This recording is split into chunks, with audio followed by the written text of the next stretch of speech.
Hello everyone, my name is Sai Ram and I'm studying ECE in National Institute of Technology. So today I would like to discuss about this bisection method. It is also one of the line search algorithm. So for solving this nonlinear equations which is having no constraints. So let's discuss this algorithm.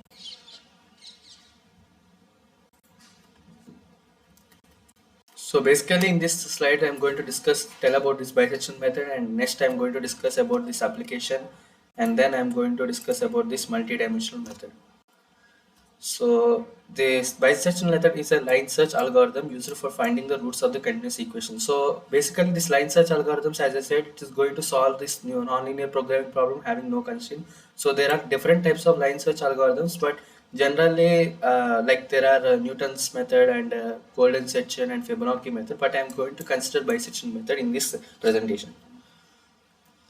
So I just want to explain. I don't want to take much of your time. So here, suppose if there is any function value, like we are going to calculate, you want to calculate the minimum value. Mostly in generally, we are going to consider mostly in the minimum case only in line such algorithms. You can calculate a maximum case, but the conditions which you are using this minimum case will just you are going to invert them like in that maximum case. So first you are going to define A and B, and you will get some midpoint here. So if suppose if like in this algorithm you're just going to consider the unimodel functions, because in what is this unimodel means, it's going to have either one maximum or one minimum.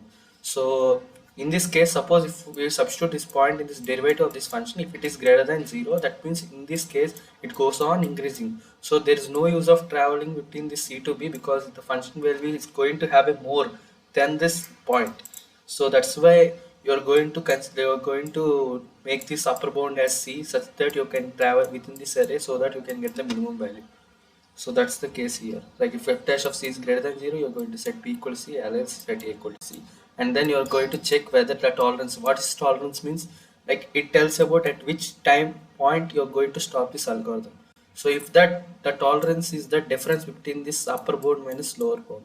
If it is less than that tolerance, if that this is less than tolerance, then you're going to stop this algorithm. So this is the code for it. First you are going to import the matplotlib and numpy, and you are going to declare f of x and grade of x, and then you are going to define the bisection method, where you are going to first you are going to check the tolerance condition and then midpoint, and then you are going to substitute in the derivative of this function, and you are going to check whether if f is equal, that you are going to return C, else you are going to update this upper bound to C, else you are going to update, and then you are going to return this midpoint of this lower bound plus upper bound. This is the iteration. For first iteration, you are going to get 0.5. First, suppose you take lower bound as 0.5 and upper bound as 20, you are going to get 10.25, and if it's which is greater than equal to 0. These. So that's why you're going to make C as B, and same goes for every iteration.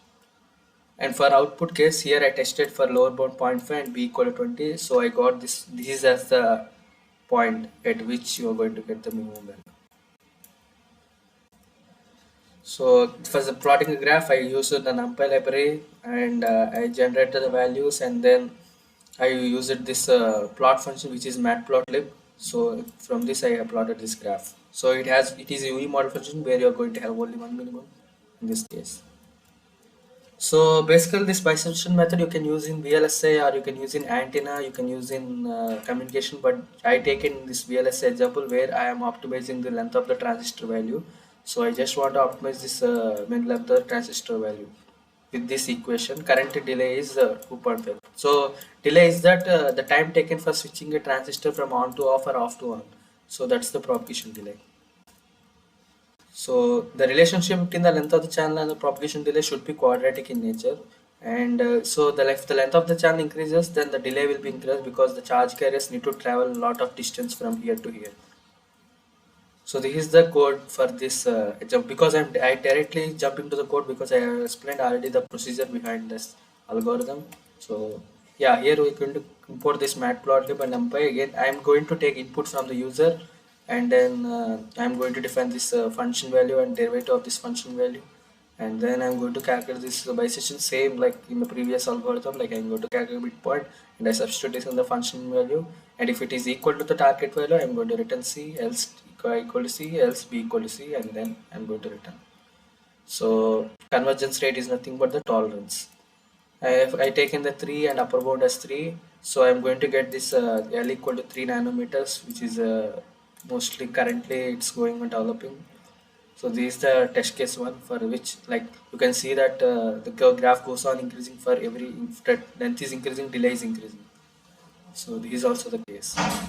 So what's the advantage of bisection is that it's very easy to implement. Even a small guy can easily understand this algorithm because it's like it's nothing but fancy here. Like you're going to calculate the midpoint and you're going to substitute in the derivative of this function. If it is greater than 0, you're going to bring the upper bound, else you're going to bring the lower bound for minimum case. That's it. So limitations are that it is not if the number of it like you some at some cases, if you take the initial case which is at a boundary of this feasible region, then it will take more number of iterations. So because of it, this is one drawback for this. And also if suppose if there are non-linear high degree functions, then it's you're going to calculate for every iteration, and convergence rate is very slow indeed. So now I am going to discuss about this multidimensional method. So till now I have to discuss only about a single dimension, like only I have taken the one dimension at the right side and other it's a output. But now I am going to consider multi-dimension. So basically in my example I have took two-dimensional case. So you can take for three-dimensional. I had took dimensional for plotting the graph because in three-dimensional you can plot the graph, but in 4D it's very difficult. So yeah, so basically in this also the funda is same, but you're just you're going to like you're going to take some few intervals a and b, and you're going to calculate the midpoint, same course, but for every dimension you're going to calculate this thing. Like suppose if there is x y z, you're going to calculate for x y and z. So that's the case in this. So here first we are going to use this command for partial derivative and this lambify for substituting this value in this function for getting the value. So the case here, like first you are going to find the midpoint of x meet and separately for y meet, and then you are going to calculate the partial derivative of both, and then you are going to check the sign. Like this helps us if sorry, if suppose if it is greater than 0, it returns +1. If it is less than 0, it is sorry, if it is less than 0, it returns -1. If it is equal to 0, it will return 0. So in that case, like we check for that both are positive, then we are going to update both the upper bounds. If one is positive, by it is positive, so it is we are going to update with upper bound, and it is with lower bound. The same here. So here we are going to first here create a range, like using the NumPy library. Here we are going to create this range, and for every grid we are going to calculate the x and y values, and basically we plot the figure, 3D graphs, and everything. So for this output we have checked this. So for initially this for x dimensional case I have taken lower bound as 1 and upper bound as 8. For y dimensional I take lower bound as 1 and upper bound as 6, and I calculate this is the y, this is the x meet and this is the y meet I got, and this is the graph. The same for second test case I have took this is as a upper bound, lower bound, this is upper bound, this is lower bound, for this upper bound for y dimension this x, and I got this point, and this is the graph. And basically this is for the third case where I took -2, 4, 0, 3, and this is the graph. Sorry.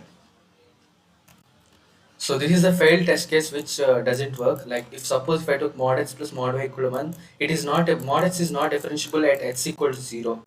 So if I took x equal to y equal to 0, x equal to any other, like if suppose if I took equal to 0, then the function is not defined. So that's why I got derivative is not defined. In this case, I didn't took any value as 0, so that's why I got the output. Because even though if I calculate the midpoint, there is no, there you will not get directly as 0. Like you can observe here, because 3 minus 1 by 2 1, so 7 minus 1 by 2 6 by 2, which is 3. So there is no chance of getting 0 in this case. That's why you got the output. So limitations. So as I explained in the previous slide, here the multidimensional case has been failed. Multi-dimensional bisection method has failed.